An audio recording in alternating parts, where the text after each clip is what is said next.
I want to talk today about this thing in life where many times we get to a point to where we ask ourselves the most important questions. We ask ourselves, what is the purpose of my life? Why am I here? What is it that I'm supposed to be doing or accomplishing? What is it that I can do to fulfill the promises and the purposes that God has for my life? How do I do that? I always get to the point to where I have, more questions than I have answers, and maybe you've been there too. But I started thinking about all this, and I started writing a little story the other day. And what I'm going to do is kind of walk through this story with you, because it was a time for me that I took a really close, introspective type look at my own life and the way I've been living and the things that I've done and the things I haven't done, and how God has kind of filled me with what I should be doing, and many times where I've missed what God was trying to tell me that was the purpose of my life at that particular time.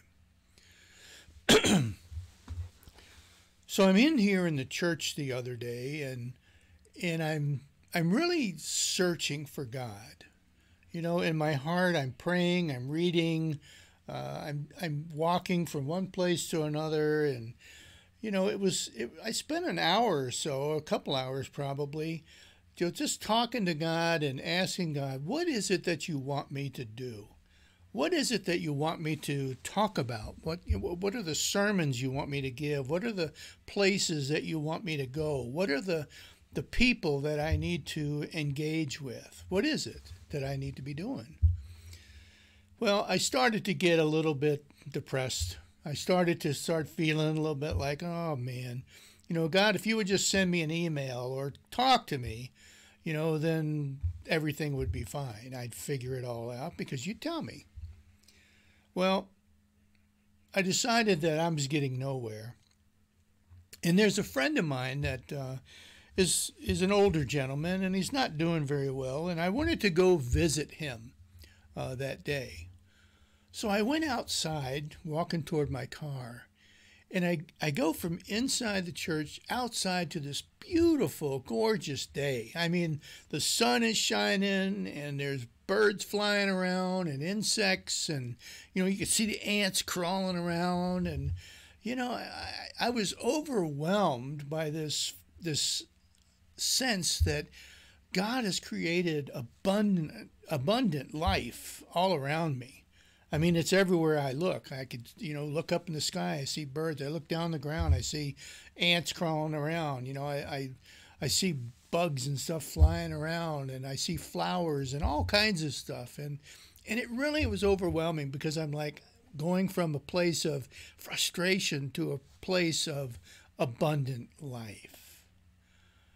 Well, I was going to visit this older friend of mine, and he was, not doing real well, kind of in the final stages of life. And in actuality, he's kind of in rough shape, and right now he's in an adult foster care system in a home. Well, I got in my car and I started driving, and I did the thing that I always do. And that is, I've told you all before, I don't turn the radio on because I like to use that drive time as a time to think things through, as a time to converse with God, a time to consider, what is it, God, that you want me to do? What is it that you want to say to me today? What are the things that you have waiting for me to glean from our relationship? Well, the drive was pretty much, the same thing I always do, somewhat boring if you want. But I was reaching out to God and asking God about my purpose in life and what it is you want me to do. Where's my next step going to take me in life? And I started thinking about how frail life is, how life is here and I'm in the midst of it, and I didn't ask for it. I was born into this, and I didn't create it. I did nothing. All of a sudden, I wake up one day, and here I am in the middle of life. And I realized that, you know what, I don't deserve the many blessings that God has poured out on my particular life. I don't deserve them. But it is in his nature to do that. So I driving along and I give God thanks. And I give him praise for, the blessings and the communion and the opportunity to just share with him the things that are inside my heart. Well, I got to the place that I was going and I parked my car.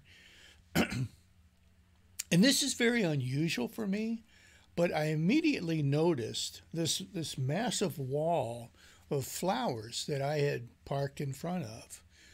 And there's all kinds, most of them are yellow. I don't know what they are. I'm not very, organically motivated or inclined that way, so I don't really understand and know the terminologies. But anyway, I see all these beautiful yellow flowers, and they're kind of swaying a little bit in the wind, kind of like they're waving at me. And and I see these insects and bees and things flying from one to the next, and they're gathering pollen and gathering the nectar out of these flowers. And I'm kind of considering those bees and what they're doing. And I'm like, well, why are they here? Why are the bees here, God? What are they doing? Are they fulfilling your purpose that you have created for them? Do we really need them in this structure of life that you've created? Are they happy? I mean, I don't know if bees can be happy or not, but did they have any sense of completeness or a sense of purpose? Or what is it that drives them to do the same thing day after day after day? I mean, they basically, eat, work, and, and that's it. They go and do it over again. They feed their young in their nest with the pollen that they collect. And, I thought about all that and how God has orchestrated a particular purpose for the bees. And then, of course, I'm sitting in the car and I start reflecting on my own life. God, am I just kind of like the bees? Am I just doing things to survive, or doing things simply to go on to the next event? Or, am I doing things to provide for my family and to benefit them? And then that's my purpose in life. I mean, what is it about life and the purpose in life that we're missing? Well, I started remembering King Solomon in the book of Ecclesiastes that he wrote. See, King Solomon, he wrote this book called Ecclesiastes, and if you haven't read it, please do yourself a favor and go back and read that book. It's in the Old Testament. And Solomon wrote this book of Ecclesiastes as his own personal benediction for his own life. You see, he was sharing with others what life had taught him. Solomon had begun very well, and he had a lot of things ahead of him that he was born into. He was chosen by God to be the king over Israel, and from an infancy, when he was first born, he was already in line for the throne. And he ends up growing and growing up, and he had power and position, he had authority, he had tremendous prosperity. And one day God asks Solomon, what is it that you would like? What is it that you want? Just name it and I'll give it to you. Well, Solomon was smart enough, this is when he was a kid, Solomon was smart enough to ask God for wisdom, because Solomon knew as a young person, I really don't have all of the wisdom that I need in order to lead the nation of Israel in godly ways. So he wanted to do God's will. He wanted to fulfill the purpose for which God had brought him into the world. So Solomon asked for that, and God gives him great wisdom. But despite all of the different gifts and things God had given to Solomon, later in his life he started to drift away from God. So he writes this book of Ecclesiastes at the end of his life as he reflects on the lessons that he had learned through his life. He writes in Ecclesiastes, in the first chapter, he writes, he uses this phrase over and over and over again, and the phrase is chasing after the wind. He uses it various different times through the book, and he sets it off right away in chapter 1 in verse 14. He says it's a chasing after the wind, and he sets the tone for the entire book. And he's talking about life and life's accomplishments and the purpose of life and what I do in life and what I can be doing or what I should be doing and what I have done. And he looks back on many of those things, and he says it was like chasing after the wind. In Ecclesiastes 1:14, it says, I have seen all the things that are done under the sun, and all of them are meaningless, a chasing after the wind. This chasing after the wind phrase is really a metaphor for pursuing futility, for pursuing the things that are futile in nature. They don't last. They don't have enduring meaning. They don't make eternal changes. He's talking about things that maybe are here today but gone tomorrow. And he reflects on how his life, the things that where he found meaningful in life, were the things that had eternal significance.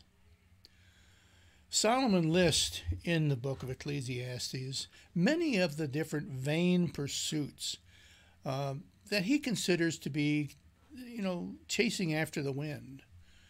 When he says he knew all things that were done under the sun, he's saying, I've done a lot of different things. I've had the ability and the affordability to do these things as king. He says, but, I've also looked at the lives that other people have lived too. And, a lot of these things, some of them are good, some of them were bad, but most of them were like chasing after the wind. He talks about in the book how sometimes, we seek pleasure, we seek immortality, we become envious of other people, and we compete with our neighbors, and, we try and make a lasting name for ourselves, but all of these things are futile in their very nature. So let's go back to my story. So I went inside, I parked, and I reflected on the bees and the flowers and all those things. And I went back inside, and I was confronted with this unique smell that many times you encounter when you go into adult foster care home or a facility of some sort. It reminded me of despair. It reminded me that, many of the residents in this place that I would visit or I would see were coming to that final chapter of life. They were at a point to where all of the things that they had done before in life, many of them no longer had the same meaning that they did when they did them. So I thought about Solomon again as I was walking into this facility, and that phrase, chasing after the wind, was just eminent right in the front of my mind and my thoughts. I thought about, for many of these residents, coming to that final chapter of life, looking back on the things that maybe they had done in life or experienced in life, how many of them looked back on those things and agreed with Solomon? This stuff that I did in life was like chasing after the wind. It has no meaning for me here today. There's no real purpose, no eternal significance. And I thought about many of those residents, and especially the one I was going to visit, and I thought, I wonder if they're like the bees.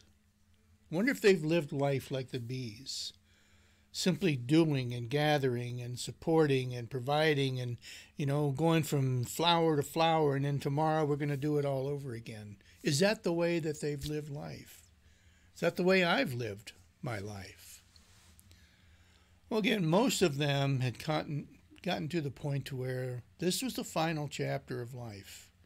There was no more being faced with, the prospects of, prosperity in the future. And no, now we're thinking more about closing the book, so to speak. When I made it into the to the room of my friend, he didn't recognize me. He didn't know who I was. That was very discouraging. And as I started talking with him, he started referring to different events and things that I know never happened. So he was kind of in a place where his life was coming to that close and he was losing touch with reality. He was losing touch with many of the things that he used to be a priority in his life, like people. And like the relationship that he and I had. We had a good relationship, but now it was being lost. I remember thinking to myself, Solomon wrote about how life comes to that closing point. And like a lot of things in life, when we experience certain stages of life, we reflect back on the stages that we went through before, and we reevaluate them. Were they good? Were they bad? Were they meaningful? Did they make a difference in my future?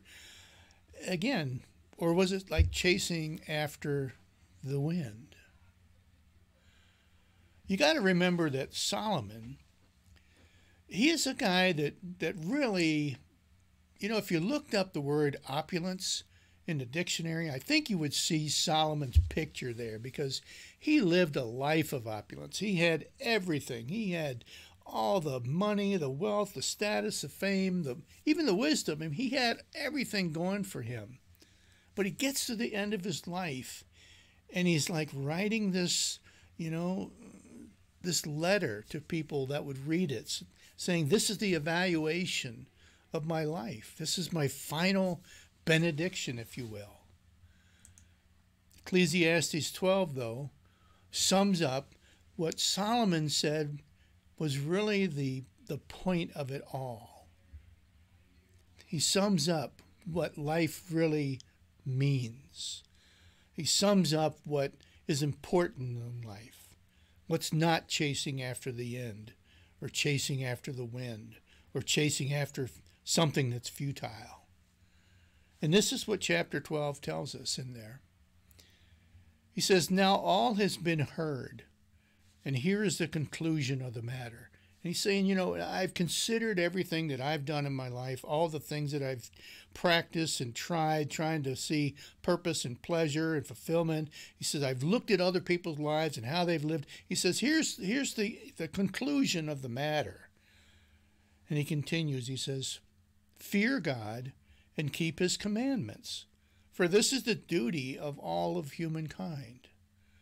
For God will bring every deed into judgment, including every hidden thing, whether it's good or it's evil. That was Solomon's conclusion to a life of opulence, a life where he could try and test all the different avenues that he could pursue. He comes to the conclusion that it's all chasing the wind. The only thing that is meaningful in life and gives purpose in life is to honor God and to follow the statutes of God, to follow the plans and the purposes that God has for your life. So let me ask you, how many of the accomplishments of your life have the same meaning today that they did years ago? How have your priorities in life changed? If you had the opportunity to live your life over again, what things would you do differently? 30 years ago, if you're that old, is the purpose that you considered for your life the same today as it was, say, 30 years ago? And with all that being said, do you know what the purpose of is your life today? Can we still look at our life like Solomon did? Can we look at our lives today and say, I've realized that much of what I've gone after in the past was simply chasing after the wind. My goal in life now should be, if it's not already, should be to follow the will of God and to proceed in following through on that relationship and pursuing that relationship for all of eternity. So I get back into my car after visiting my friend, and I'm thinking about I've been thinking about all this stuff now for several hours. And this thought hits me in my mind, in my heart. And the thought is this: how can I express to my children the importance of these life lessons so that they won't make the same mistakes that I've made, so that they won't make mistakes chasing after the wind and then later in life look back and say, well, if I knew then what I know now, it'd be different. You see, that's kind of what Solomon's thought process was, as he's writing this final benediction of, what the purpose of life is and what he's learned, so that we in the future can look at these things and say, let me glean from his experiences and not follow things that don't have eternal significance, but instead let me follow the plan that God has for my life. The book of 1 Corinthians was written to the Corinthian church, and the author of that book puts it this way, very similar to Solomon. He says this, he says, any pursuit that does not have as its aim the furtherance of God's plan is merely chasing after the wind. So friends, my thought and question for you today is simply this.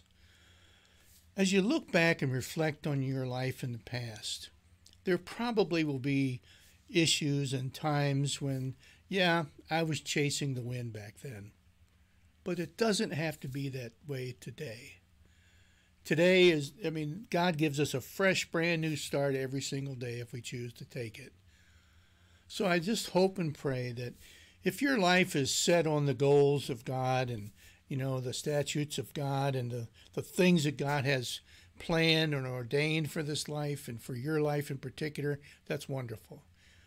If you look at your life, though, and you talk with God and commune with God about it, and you find that you're chasing the wind in some direction, in some way, start over. Start fresh. Start new. Because today is a beautiful day in the kingdom of God. Thanks, and God bless. Tough Questions for God is a teaching ministry of the Rosebush United Methodist Church, where we challenge our faith with some of the most difficult issues. Tough Questions for God is available on Facebook Live, Sundays at 11:30 a.m., or go on our website at toughquestionsforgod.org and just follow the links on the homepage for YouTube or via podcast.